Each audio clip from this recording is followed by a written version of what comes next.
Boa tarde, meu nome é Graziele, eu sou enfermeira da Santa Casa de Araçatuba e hoje nós vamos estar comentando um pouco sobre estomoterapia em pacientes críticos.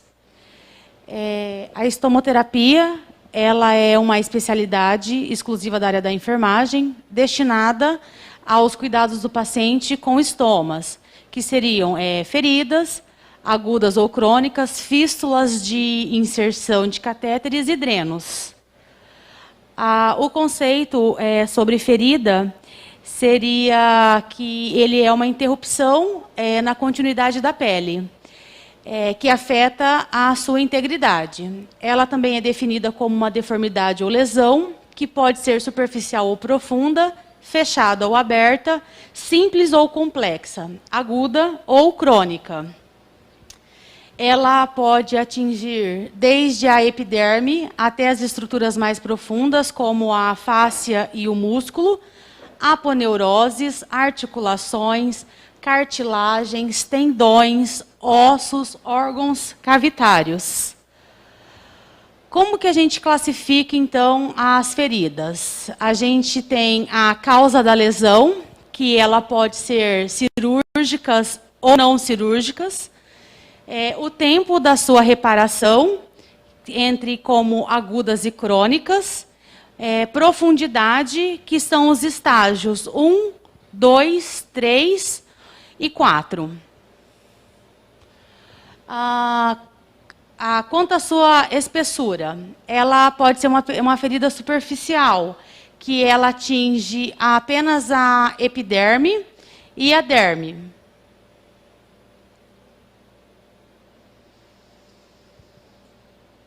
Ferida profunda, ela destrói a epiderme, a derme e atinge já o tecido subcutâneo.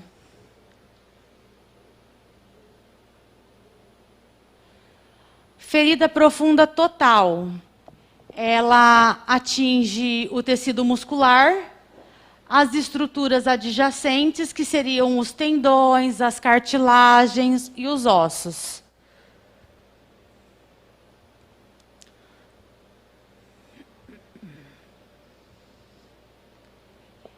Quanto à classificação em sua etiologia, ela pode ser acidental ou traumática, que ela ocorre de maneira imprevista, sendo provocada por objetos cortantes, contundentes, perfurantes, lacerantes, inoculação de venenos por animais peçonhentos, mordeduras e as queimaduras de um modo geral. As patológicas, que são lesões secundárias a uma determinada doença de base. As intencionais ou cirúrgica, quando ela é realizada com um fim terapêutico proposto.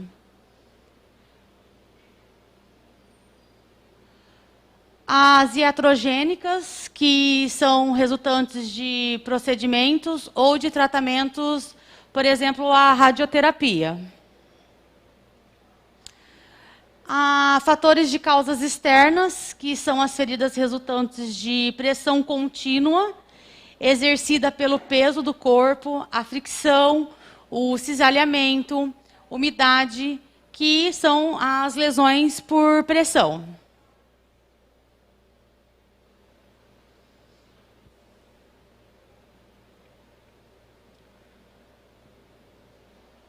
Quanto à evolução dessas feridas, as agudas, né? Geralmente são as feridas traumáticas, quando há ruptura da vascularização e o desencadeamento imediato do processo de hemostasia. Pode ser corte, escoriações, queimaduras. As evoluções crônicas, elas são descritas como de longa duração ou recorrência frequente, que ocorre um desvio na sequência do processo cicatricial fisiológico. Temos quanto à presença de infecção. As limpas, que são as feridas que não estão infectadas. Elas são produzidas voluntariamente, normalmente no ato cirúrgico, em um local onde é passível a asepsia ideal e as condições apropriadas, não contendo micro-organismos patogênicos. Então, nós temos aqui uma imagem de uma ferida que está aberta e ela está limpa, sem nenhum tipo de contaminação, que a gente vê que não tem secreção. E nós temos uma limpa fechada na região external, sem comprometimento infeccioso. Nós temos as limpas, porém contaminadas, que elas ocorrem em tecidos de baixa colonização. Ela não tem uma contaminação significativa, que é prévia, ou durante o ato cirúrgico.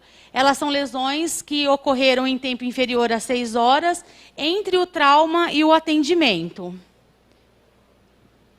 E as lesões contaminadas, que são feridas acidentais, recentes e abertas, elas são colonizadas por flora bacteriana considerável, quando o tempo de atendimento inicial, da hora da lesão ao atendimento, foi superior a 6 horas. E nós temos a infectada, que há uma contaminação grosseira por detritos ou por micro-organismos como parasitas, bactérias, vírus e fungos. Elas apresentam evidência do processo infeccioso como tecido desvitalizado, exudação purulenta, e o odor ele é bem característico, ele é aquela ferida com odor fétido. As classificações quanto ao comprometimento tecidual, que são classificadas em 4 estágios: o estágio 1, o estágio 2, o estágio 3 e o estágio 4, que eu vou estar discriminando eles bem abertamente, na hora que a gente for falar um pouco sobre as peculiaridades. As feridas mecânicas, que são as feridas traumáticas, elas são causadas por traumatismo externo, cortante ou penetrante. Isso inclui os esmagamentos e os cortes. Nessa primeira imagem, nós temos uma por causa cortante, foi em um facão, e a segunda é por esmagamento. Essa mão foi introduzida em um triturador. As feridas lacerantes, que apresentam as margens irregulares, elas são produzidas normalmente por caco de vidro ou arame farpado. As feridas químicas, causadas pela ação de ácidos ou bases muito fortes, ou alguns sais e gases. As feridas térmicas são feridas que se desenvolvem com o resultado do calor ou do frio extremo.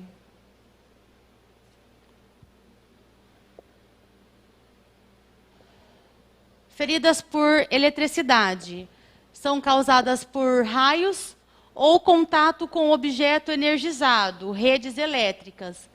Elas podem, a descarga elétrica, por onde ela sai, ela causa a lesão. Aqui na primeira figura, a descarga saiu pelo pé, onde causou essa ferida, e aqui foi na mão. Feridas por radiação são causadas pela longa exposição a raios solares, raio-x ou outro tipo de radiação. Essa imagem aqui é uma paciente que retirou uma mama por câncer e durante as sessões de radioterapia apresentou essa ferida bem localizada.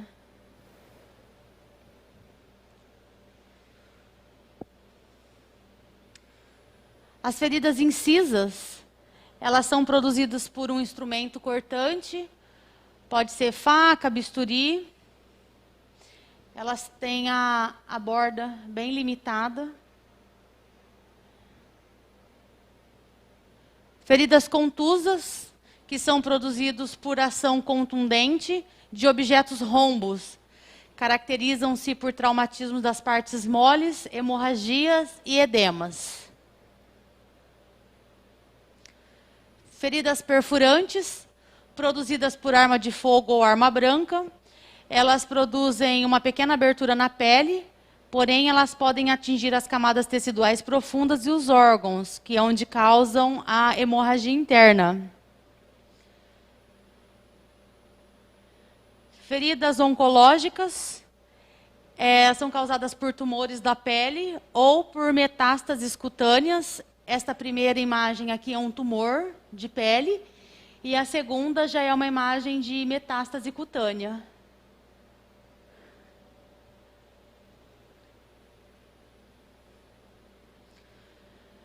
Úlcera arterial, que ela é causada por uma isquemia, relacionada com a presença da doença arterial oclusiva. Os sintomas incluem dor e a perda tecidual. As úlceras venosas são perdas locais da epiderme, de níveis variados da derme e do tecido subcutâneo, que ocorre sobre ou próximo a maléolos dos membros inferiores. Ela causa edema e outras sequelas relacionadas com dificuldade do retorno venoso. A lesão por pressão, que ela é causada por uma isquemia secundária com pressão.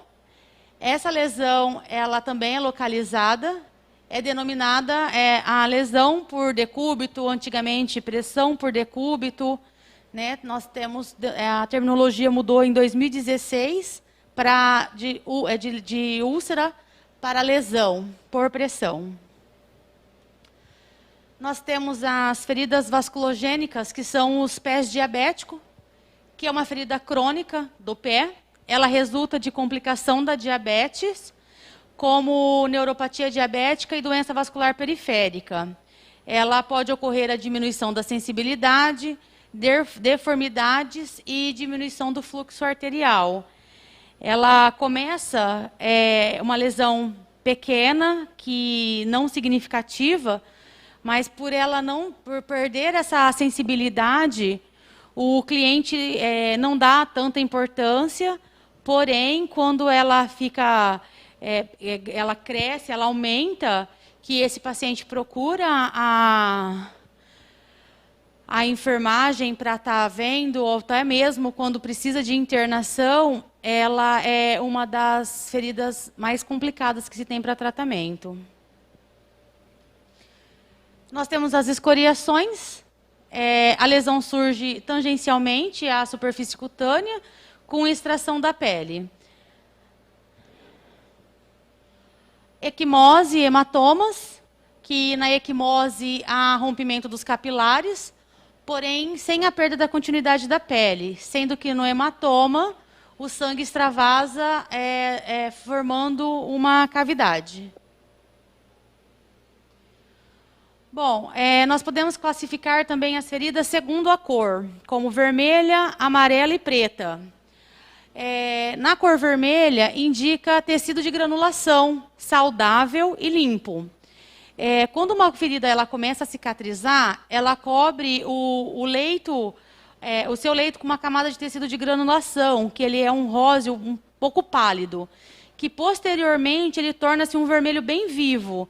Então, quando a ferida tem esse tecido vermelho, ela é uma ferida considerada já em processo de cicatrização, com boa qualidade de cicatrização. Então, assim, grande, vermelho, né, com bastante tecido de granulação. Normalmente a borda ela já não está mais solta, é uma borda presa, com tecido de epitelização ao seu redor. Então, fixar que a ferida, quando ela tem um tecido vermelho, é um tecido de granulação e é um tecido bom, é um tecido saudável. Depois nós temos a amarela, que indica uma presença de exudato, de secreção. Que isso me sugere o quê? Que eu preciso de limpar essa ferida, que eu preciso tirar essa parte amarela da ferida. Então, esse exudato, ele pode ser um exudato amarelo, ele pode ser um amarelo meio cremoso, um amarelo esverdeado, denso. Então, no amarelo, eu preciso saber que eu preciso limpar essa ferida. Amarela, então, limpar a ferida. Nós temos esse tecido inviável, que ele precisa ser limpo. Segundo a cor preta, quando eu tenho um tecido preto, que é a necrose, isso indica que eu preciso remover esse tecido preto. Eu posso remover ele de várias formas. Um debridamento mecânico, um debridamento autolítico. Eu preciso de ver como que está aderido esse tecido na minha ferida para eu poder tirar. Vou precisar que ele vá para o centro cirúrgico fazer essa limpeza. Eu posso fazer uma escarificação nessa ferida. Como que ele está? É um tecido necrosado grosso, é um tecido necrosado fino, só com uma cobertura eu vou conseguir fazer ou eu vou ter que levar ali, né, para o centro cirúrgico, dependendo da localização, como é que vai ser feita essa limpeza. Então, o que eu preciso saber é que quando eu tenho, então, um tecido preto, que ele tem necrose, que ele precisa ser limpo, então ele também proporciona um local para a proliferação de micro-organismos, e se eu tenho necrose, a minha cicatrização, a evolução da minha ferida, ele é mais lenta. Eu preciso de removê-lo. Então, aqui seria o tecido de necrose, que ele está aderido totalmente na minha ferida, e ele precisa de ser removido. Todo o tecido necrótico tem que ser debridado para que haja uma evolução satisfatória da ferida. Bom, como que eu vou tratar a minha ferida, então? Eu tenho que avaliar a minha ferida de maneira apropriada e estar avaliando ela todos os dias para que o tratamento que eu aderi nessa ferida hoje pode ser outro amanhã. Então, essa avaliação é feita diariamente para que eu possa ver a evolução dessa ferida, para saber se esse tratamento está sendo eficaz ou não, e se já deu o tempo dele, eu preciso de iniciar um novo tratamento com uma cobertura diferenciada. A terapia tópica selecionada para permitir a cicatrização, então, é nessa avaliação diária que eu vou ver. Se eu tenho um tecido de granulação, eu tenho que pôr uma cobertura que não vá prejudicar esse tecido de granulação.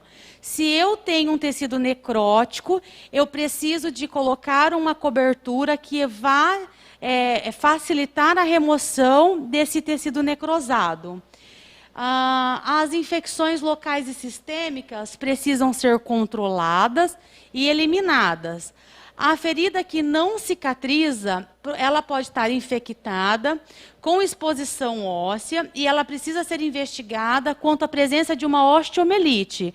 Que se eu tiver uma osteomielite, então eu preciso tratar a minha osteomielite para que a minha ferida cicatrize. Como que eu vou avaliar, então, a ferida? Né? Como que eu vou descrever essa ferida? Então, eu tenho que descrever de uma forma objetiva o que eu estou vendo. Eu tenho que desenvolver um plano de cuidado com estratégias de tratamento.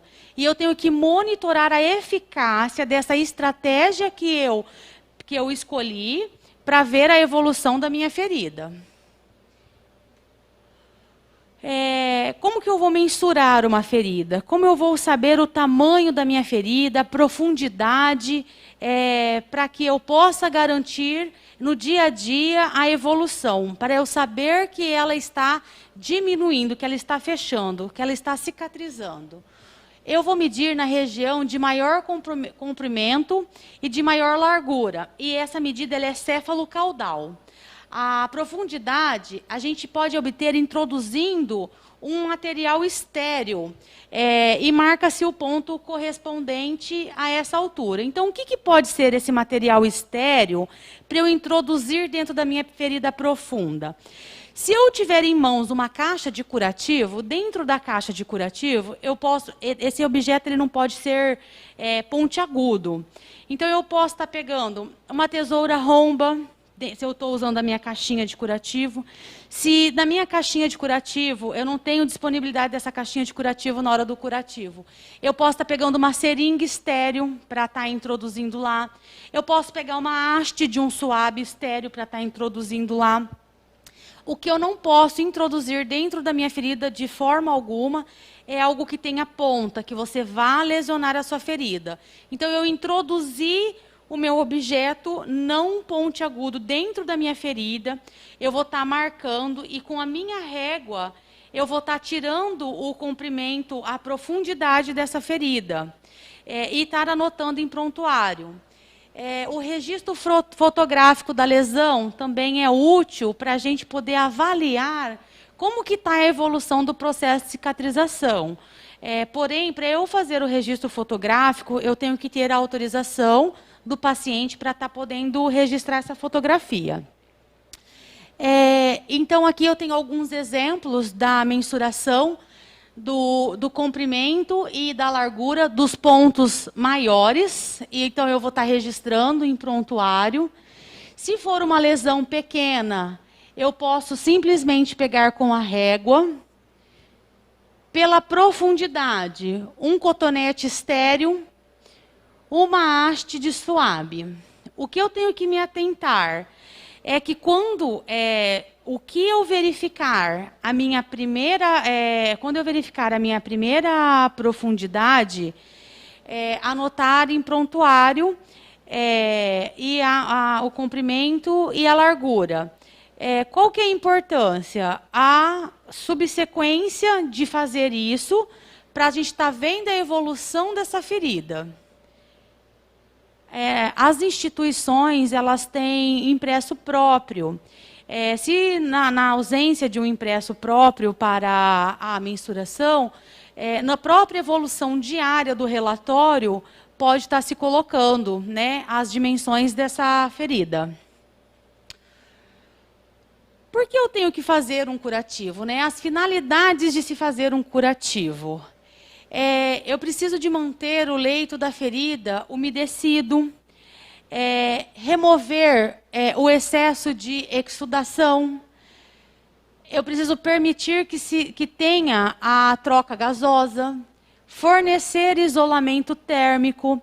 Uma ferida fria, ela não tem processo de cicatrização.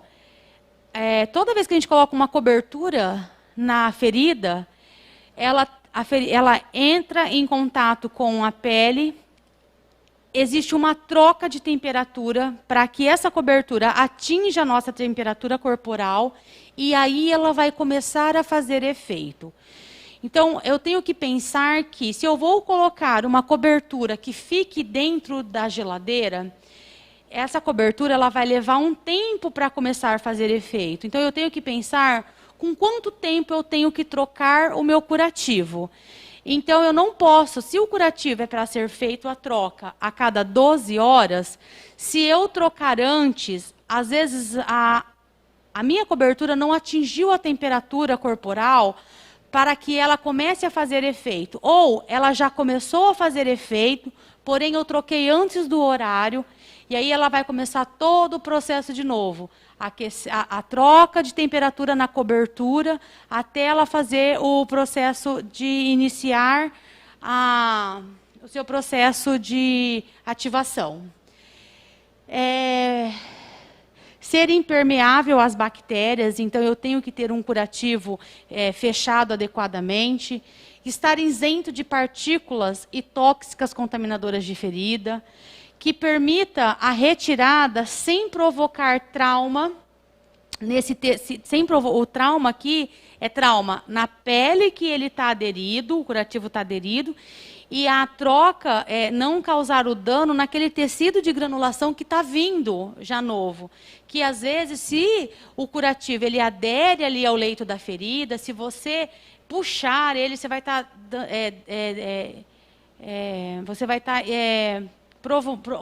removendo esse tecido de granulação ou danificando esse tecido de granulação que está sendo formado.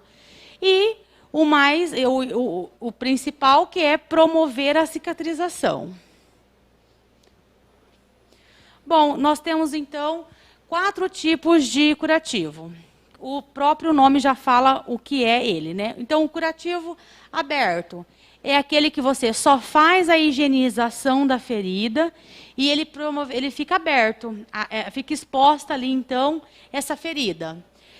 O oclusivo e seco é aquele que a gente higieniza e oclui sem nenhuma cobertura. É aquele curativo que fica seco. A intenção desse curativo é somente proteger a ferida. Um exemplo desse curativo é a incisão cirúrgica de cesárea, por exemplo, que depois da higienização, a gente coloca apenas um micropore, ou uma gaze com um micropore. Curativo oclusivo úmido. Ele é quando a ferida é fechada com gaze ou com uma compressa, ele é ou umedecido com soro fisiológico ou com alguma pomada, com alguma solução que foi prescrita. E o nosso curativo compressivo, que ele é feito para manter a compressão, ou ele é feito com uma bandagem, com cinta elástica, ele é feito em hemorragias ou quando se tem eviscerações.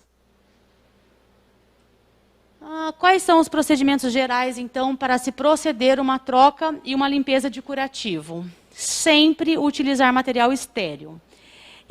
Ou nós temos a luva estéril, para você estar fazendo o curativo, ou vai se realizar com a própria caixa de curativo. Se as gases estiverem aderidas na ferida, a gente sempre tem que umedecer antes de retirá-las, porque se você for puxar, ele vai sangrar. E o que sangra? Sangra o tecido de granulação, que é extremamente irrigado, vivo, aquele vermelho vivo. Se tiver mais de uma ferida, eu sempre vou iniciar pela menos contaminada para a mais contaminada. As feridas em fase de granulação, a gente vai realizar com soro fisiológico.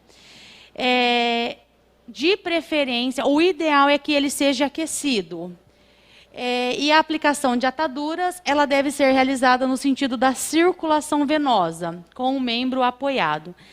O soro fisiológico, quando a gente aquece ele é aquecido e você pega...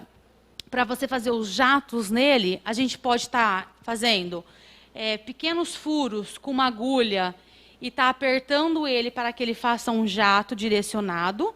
Ou a gente pode estar aspirando esse soro fisiológico aquecido numa seringa e injetando direto à ferida. Quando eu faço isso com a minha ferida, além de eu estar colocando uma solução que está aquecida, para não ter aquela perda de temperatura do tecido, eu estou fazendo com que eu estou ativando a circulação dessa ferida. O jato, ele bate lá, ele não lesiona o tecido de granulação, ele limpa a sujidade da ferida e ele ativa a circulação dessa lesão. Como que eu vou escolher a cobertura para a minha ferida? Então, eu vou ver o aspecto da minha ferida, eu vou ver onde é a localização dessa ferida, qual é o tamanho da ferida, a profundidade da ferida, o conforto do paciente, o custo versus a efetividade dessa cobertura e a mobilidade do meu paciente. Aqui na nossa instituição, nós temos disponíveis para cobertura a papaína, a malha não aderente, o ácido graxo, hidrocoloide, carvão ativado, hidrogel, aquacel, polexan, sulfadiazina de prata, colagenase, neomicina e a solução fisiológica.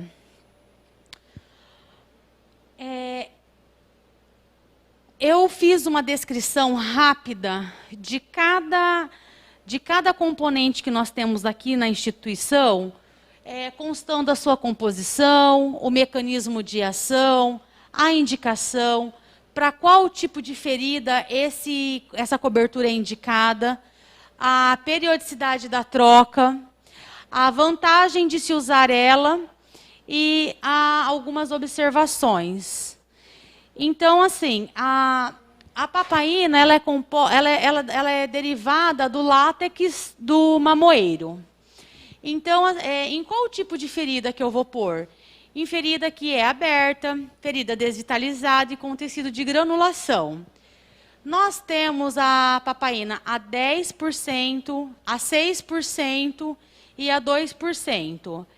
Na minha necrose espessa, quando eu escarifico ela, eu coloco a papaína a 10%, que vai me ajudar a promover depois esse debridamento. A periodicidade da troca dela é, no máximo, a cada 24 horas. Ou, se esse curativo estiver muito saturado, pode ser feita a troca antes. A papaína é uma medicação que fica em geladeira. Então, o corpo, a ferida, ela faz uma troca de temperatura com essa cobertura. Então, é necessário que, após o uso, essa medicação volte para a geladeira para que ela não perca a sua eficácia.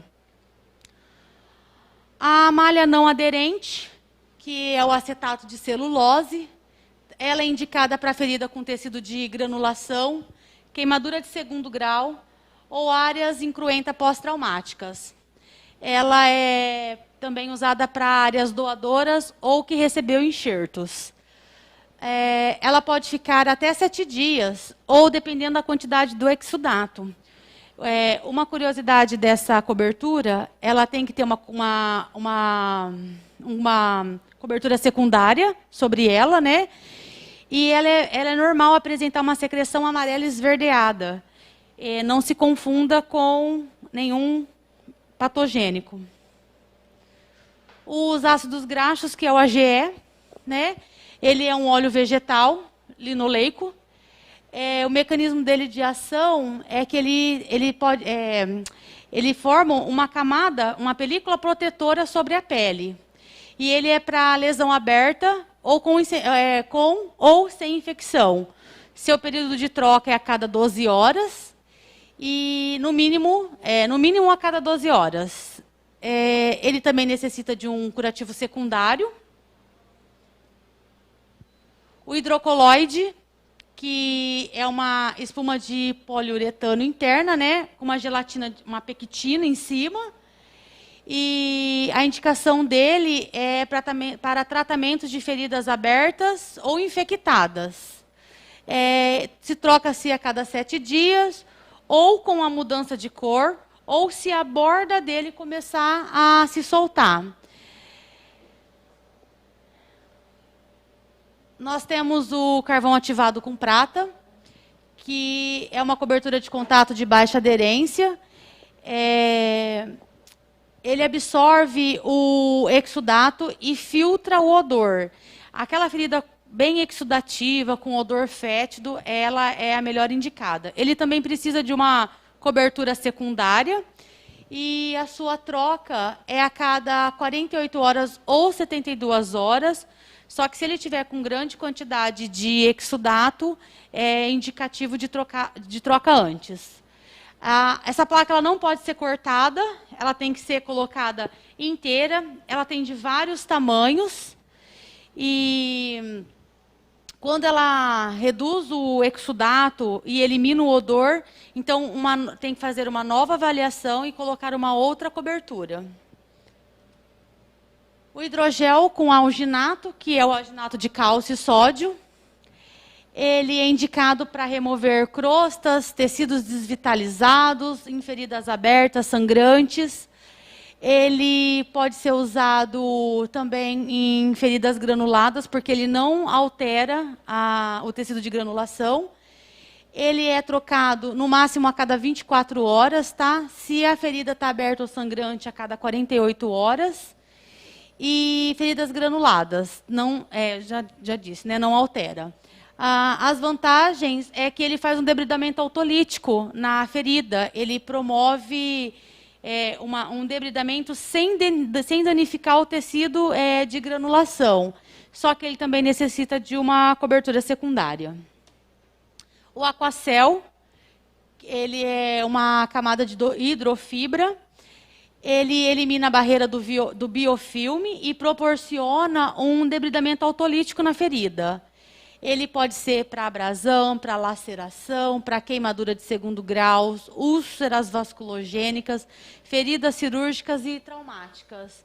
Ele é muito absorvente, então aquela ferida que tem uma grande quantidade de exudato, ele absorve toda essa exudação e ele pode ficar até 14 dias na lesão. Ele também precisa de uma cobertura secundária, então vai se trocando essa cobertura secundária e promovendo esse debridamento. O Polexam, que é a celulose B com a pectina, né, e mais água purificada, ele é para ser feito a limpeza de feridas fétidas e colonizadas, né, infectadas. Então, aquela ferida com odor muito fétido, lava-se a ferida com o Polexam e gradativamente esse cheiro, esse odor vai diminuindo. A vantagem dele é que é diminuir também esse exudato, e ele tem uma ação antimicrobiana contra as bactérias gram-positivas e as gram-negativas. Ele pega uma gama bem grande de bactérias, fungos e leveduras. A colagenase, que a composição é a própria colagenase, né? Ela remove as crostas dos tecidos desvitalizados. Ela pode ser colocada em lesões superficiais, em úlceras varicosas, relacionadas ou não a diabetes, a gangrenas, lesões por congelamento, condições associadas a difícil cicatrização, a queimaduras e também previamente a transplante ou enxerto de pele. São indicadas para feridas limpas, e a cada 12 horas, ou a troca a cada 12 horas, ou conforme a saturação do curativo secundário. E ela também não danifica o tecido de granulação. A solução fisiológica, que é para limpeza, então ele limpa, umedece a ferida, amolece tecidos desvitalizados e favorece o debridamento. Ele é de fácil acesso e disponibilidade no hospital. E ele mantém o curativo úmido. A sulfadiazina de prata, ela é indicada para prevenção e tratamento de feridas com grande potencial de sepse. Em queimaduras de grande porte ou pequeno porte, úlceras varicosas, lesão por pressão e feridas cirúrgicas infectadas. Ela é contraindicada para recém-nascido. E para paciente que vai fazer tratamento em câmara hiperbárica também não se passa a sulfadiazina de prata. A troca dela é a cada 12 horas ou também conforme a saturação. Ela é antimicrobiana, antifúngica e ela também necessita de cobertura. Algumas apresentações já não há necessidade mais de ser armazenada na geladeira. Então, só precisa de ver qual é o fabricante, porque como que algumas é colocado em geladeira, tem que ter depois a troca de temperatura entre a cobertura e a ferida, o que demora a iniciar o processo de ação desse produto. Então, se o seu fornecedor não a sua sulfadiazina não tem a necessidade de estar na geladeira, não coloque, porque ela, até você fazer a troca dela da temperatura do produto com a pele, demora para se iniciar a ação dela. Bom, de tratamentos, nós temos depois a laser terapia. Nós não temos na nossa instituição, mas a laser terapia é um processo inovador. Ela é um tratamento com feixe eletromagnético em cima de uma área da ferida para fins terapêuticos. Então, quais são os principais efeitos dessa laser terapia? É o estímulo da microcirculação, o reparo tecidual, efeito analgésico, anti-inflamatório e anti-edematoso. diminui bem o edema, viu? É um ótimo tratamento. Elas são indicadas para feridas que não respondem ao tratamento convencional ou associada ao tratamento convencional, como feridas crônicas de diabético ou úlceras venosas, queimaduras, incisões cirúrgicas que demoram para cicatrizar, patologias dolorosas das articulações, lesões musculares, lesões nos tendões e doenças ósseas, tanto as agudas como as crônicas. Quais são as contraindicações da laser terapia? Ela não pode ser aplicada diretamente sobre os olhos, tanto quanto aberto quanto fechado. Para quem tem câncer ou suspeita de câncer. Sobre o útero, em gestação. Ferida com hemorragia, porque ela vai promover a vasodilatação e vai aumentar o sangramento. Em cima da região cardíaca, com pessoas que tenham alterações cardíacas. Em pessoas que apresentam hipersensibilidade cutânea ou que tomam medicações fotossensibilizantes. E em caso de epilepsia, que pode desencadear uma crise epiléptica. Tratamento hiperbárico é um tratamento de altíssimo nível.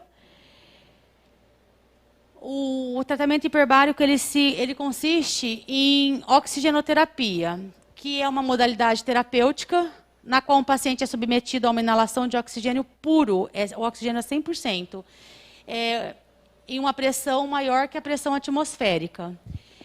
Dentro de uma câmara hermeticamente fechada, com as paredes rígidas. Então, o paciente, ele entra dentro, ele parece um submarino. O paciente entra dentro dessa câmara, ele coloca uma máscara para ser submetido a essa oxigenoterapia, e essa sessão ela dura de acordo para que é o tipo de tratamento. Ela pode ser de 2 até 4 horas.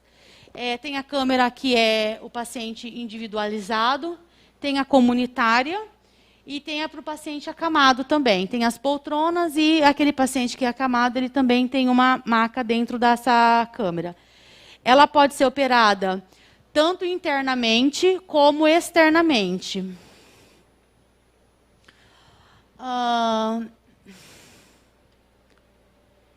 Esse oxigênio, quando a pessoa se submete a esse tratamento, o oxigênio do corpo ele aumenta em até 20 vezes.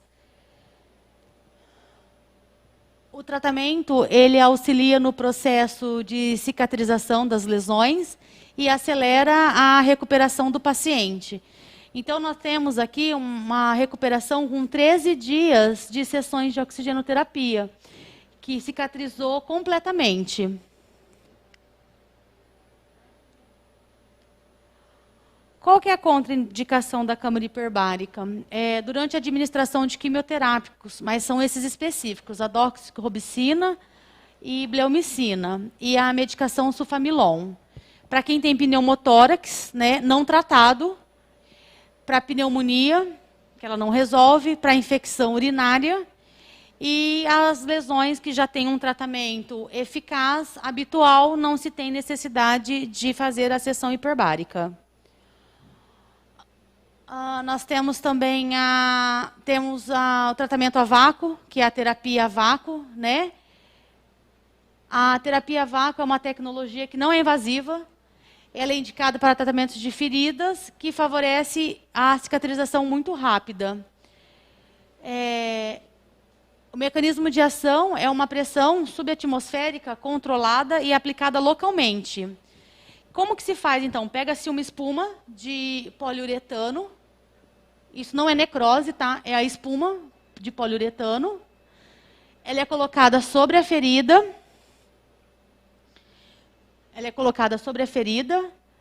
E liga-se essa terapia a vácuo, que ela tem várias formas de apresentação.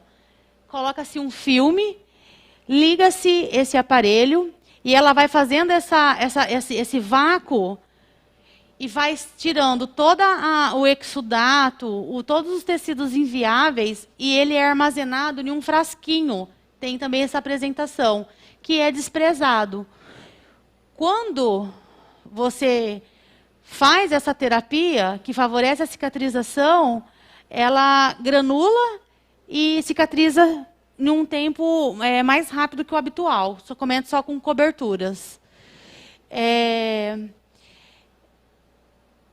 Ela remove, então, os exudatos, estimula essa formação de novos vasos sanguíneos, que são a parte da granulação mesmo, aumenta esse fluxo sanguíneo em volta dessa ferida, que favorece essa cicatrização.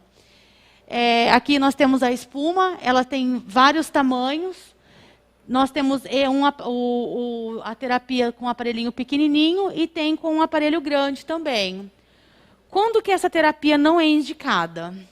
Em mediastinite, em queimaduras, feridas secas.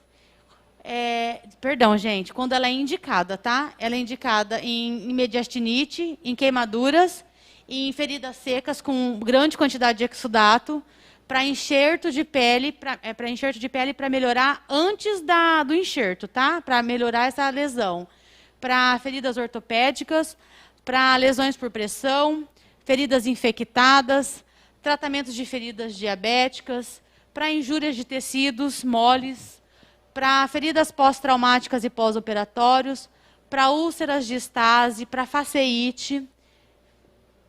Então, esse é o aparelhinho maiorzinho, ó. Então fica a espuma de polietileno fixada na pele com um filme, fazendo a compressão, fazendo essa pressão, que vai passando por um catéter, que vai chegar até um depósito. Que esse depósito, quando cheio ou chegar a uma marcação, ele é desprezado e recolocado sem ter que tirar o curativo. E a granulação dele é evidente, ele faz com que essa ferida, ela melhore muito rápido, ela encolhe essa ferida. Aqui eu tenho um exemplo de uma úlcera de perna infectada. E foi colocado o curativo a vácuo nela. Esse aqui é o aspecto dela depois de 8 dias com o a vácuo, que foi possível fazer o enxerto. Ela é contraindicada, tá? Para as malignidades da ferida, osteomielite não tratada, fístulas inexploradas, tecido necrótico e onde tem vaso sanguíneo ou órgão exposto. Por quê? Ela vai fazer essa pressão e vai sangrar mais ou vai danificar esse órgão. Nós vamos entrar agora um pouco sobre as peculiaridades da Covid-19. Nós vamos falar aqui um pouco de lesão de pele, de isquemia e as suas prevenções e tratamentos. Bom, as lesões por pressão em pacientes internados com Covid, ela desenvolve da mesma forma que desenvolve em outro paciente que não tenha Covid, porém com Covid ela é muito mais agressiva, por conta da inflamação disseminada causada pelo vírus. Antes de se falar de Covid, as lesões por pressão, elas eram mais comuns nas regiões isquiática, sacrocígea, trocantérica, calcânea e os maléolos laterais. Agora, pós-Covid, elas vieram para a parte frontal. Por quê? Por conta da pronação. Então, essas lesões estão aparecendo mais aonde agora? Em testa, em nariz, em queixo, em mama, nos joelhos. Bom, a posição prona, então, está causando esse dano. Para evitar que ele aconteça, nós temos algumas condições para evitar. O que seria isso? O uso dos coxins, que seria colocados entre face, tórax, ilíaca, pernas e joelhos.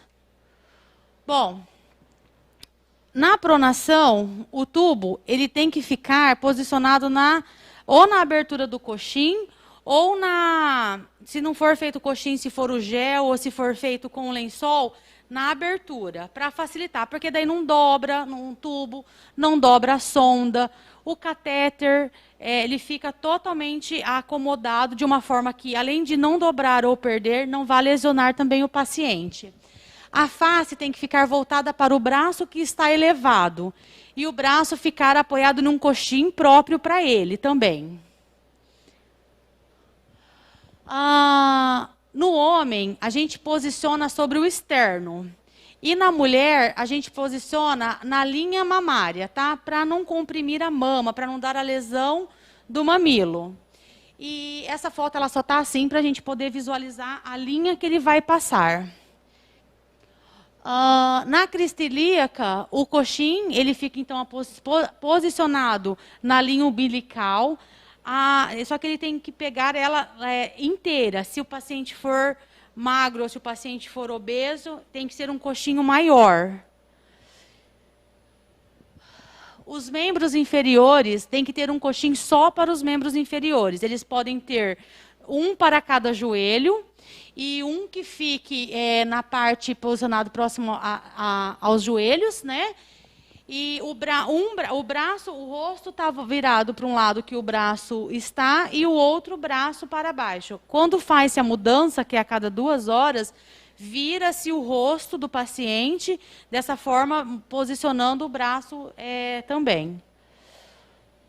Bom, então, quais são os coxins que tem que ser feito? Um para a cabeça, um para o tórax, um para o quadril, 2, que é um para cada joelho, e um para os pés. Nessa imagem, nós temos o coxim lateralizado com aberto, o braço voltado, o braço erguido para o lado que está o rosto, e todos os dispositivos que saem entre narina e boca, ele está passando pela abertura do coxim.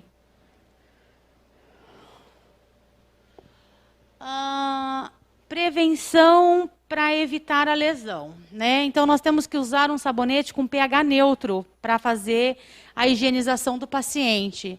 Usar emolientes, né, diariamente após o banho. Usar spray ou creme de barreira. Observar alterações na coloração e temperatura e textura e a integridade da pele diariamente.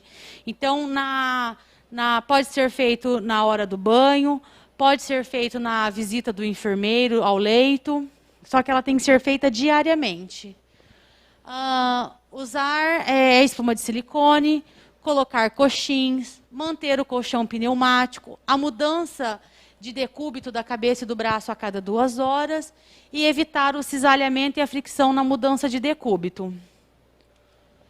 Bom, eu trouxe algumas imagens de curativos de espuma de silicone.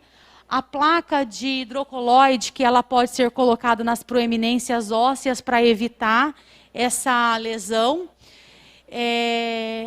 Os coxins, os cremes de barreira, os emolientes e o sabonete neutro. Como que a gente vai avaliar, então, o índice de causa para a lesão? Seria fazendo a escala de Braden, e conforme o resultado que eu tenho, que é o indicativo dele adquirir ou não essa lesão. Bom, nós vamos classificar, então, as feridas de lesão. Nós temos 4 estágios, 1, 2, 3 e 4. Então, o estágio 1, a pele ainda está íntegra, só que ela está com uma hiperemia não branqueável, né? Alterações na sensação, temperatura e consistência. Em indivíduos com a pele escura, a gente pode observar a descoloração da pele na região. Como que eu vou tratar, então, o estágio 1? Eu vou ver se a área é moderada, alta, exposição ao cisalhamento, ela tem bastante risco de cisalhamento e fricção. Como que eu vou fazer? Então, eu vou aplicar a placa de hidrocoloide para prevenção. Ela tem uma duração de 7 dias, pode ser retirado antes se as bordas estiverem soltas ou se a placa mudar de cor. Em áreas com pouca exposição ao cisalhamento e fricção, a gente pode aplicar só o ácido graxo a cada 6 horas. E em áreas com exposição à umidade, eu tenho que aplicar um protetor cutâneo, que é um creme de barreira, a cada 6 horas. E realizar a mudança de decúbito a cada 2 horas, evitando uma maior pressão já na área que está lesionada. Estágio 2, eu já tenho aqui a perda parcial da espessura da pele com exposição da derme. Então, ela já pode apresentar como um flictema, que são as bolhas, com exudato seroso, intacto ou rompido. Bom, em flictema intacto, eu vou aplicar a glase com um AGE a cada 12 horas, no intacto. Se já é uma lesão superficial, com ou sem exudato, eu vou aplicar a placa de hidrocoloide por 7 dias, ou retirar antes se as bordas já estiverem soltas ou se mudar a cor. Também pode ser colocada a malha não aderente a cada 24 horas de troca. Se a lesão já está com moderada, com exudato, eu vou aplicar, então, a malha não aderente, a malha estéreo, a Adaptic, por 24 horas. E eu mantenho também a mudança de decúbito para evitar a pressão já na área lesionada.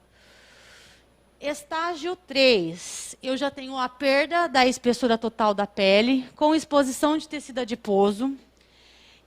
Já posso ter também tecido de granulação. Borda despregada é muito frequente.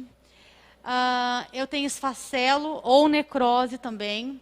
E exposição de ossos e tendões não são visíveis diretamente, mas eles são palpáveis. Estágio 4. Eu já tenho a perda da espessura total da pele com exposição óssea, músculo e tendão, possível comprometimento de fáscia, músculo, ossos, tendões, nervos, esfacelo ou necrose podem estar presentes. O tratamento para o estágio 3 e 4, então com necrose sem sangramento, eu posso aplicar papaina 10% a cada 12 horas.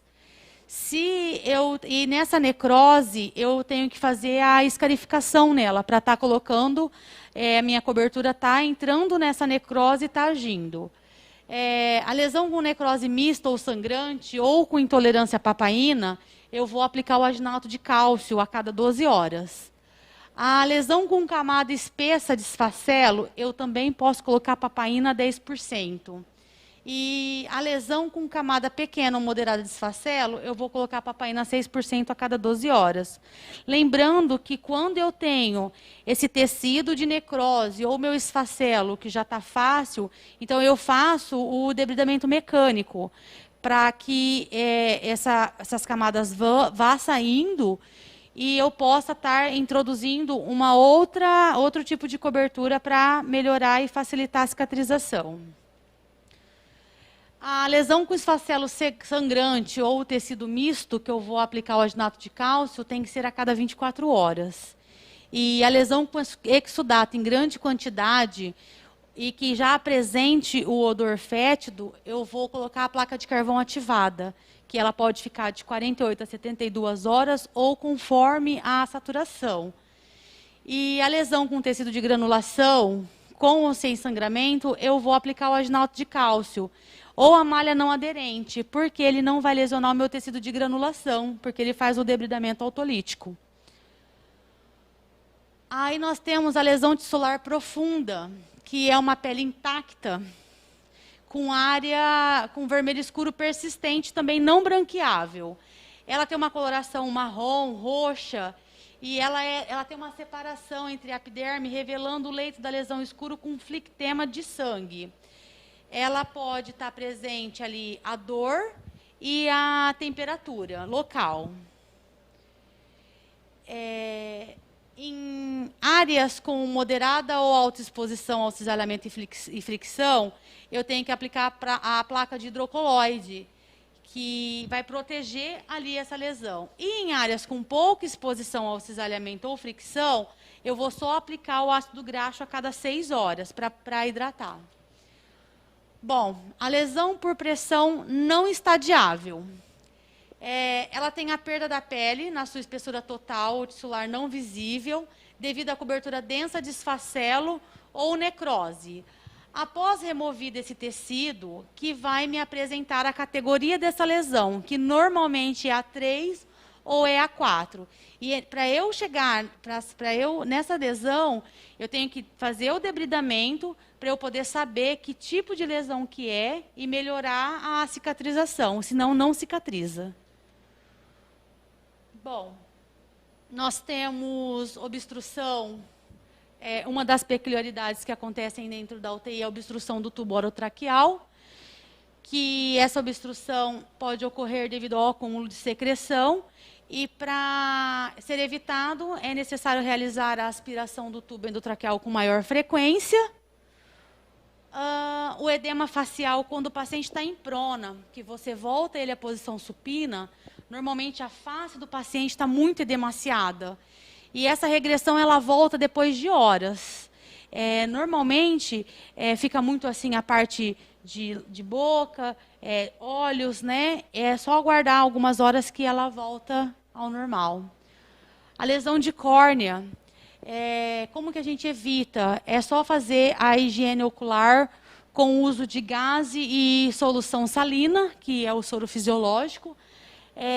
Para a prevenção da secura ocular, os colírios oftálmicos, que pode ser, um deles é o lágrima, ou utilizar o filme de polietileno, para você estar fechando o ocular e manter a umidade dessa córnea. Bom, nós temos as isquemias também.